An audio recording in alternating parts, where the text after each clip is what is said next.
ஸ்டாலின் போய் ஓட்டு கேட்டாங்கன்னா எந்த பசங்களும் வரமாட்டானுங்க. அதனால கமலஹாசன் இருக்காருல, உலகநாயகன் கமலஹாசனை திமுக கூட்டணி வச்சுக்கிட்டாங்க. அப்படி கூட்டணி வச்சுக்கிட்டா கமலஹாசன் போய் மக்கள்கிட்ட ஓட்டு கேட்டா மக்கள்லாம் திமுகவுக்கு ஓட்டு போட்டுருவாங்க. அப்படிங்கிற ஒரு காரணத்தினாலதான் ஸ்டாலின் உலகநாயகன் கமலஹாசன் கூட கூட்டணி வச்சிருக்காரு அப்படின்னு சொல்றாங்க. அது மட்டும் இல்லைங்க, இப்போ இந்த காங்கிரஸ் இருக்குல்ல, காங்கிரஸ் இந்த காமராஜர் இருக்காருல்ல, காமராஜரை அவரோட போட்டோவை காமிச்சு அவரோட உருவ சிலையை காமிச்சுதான் ஓட்டு பிச்சை கேட்கறாங்க அப்படின்னு இன்னொரு பக்கம். அடுத்ததா 65 வருஷமா நம்ம இந்தியால காங்கிரஸ் ஆட்சி தான் நடந்துட்டு இருந்துச்சு. அந்த 65 வருஷமா இந்த காங்கிரஸ் ஆட்சி செய்யாதத இப்போ மோடி பண்ணியிருக்காரு.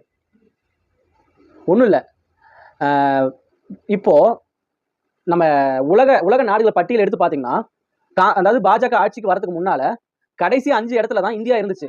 ஆனா இப்போ ஃபர்ஸ்ட் 5 இடத்துல இந்தியா இருக்குது அப்படின்னு சொல்லியிருக்காங்க. இதெல்லாம் யாரு சொல்லியிருக்காங்கன்னு பார்த்தீங்கன்னா குஷ்பு.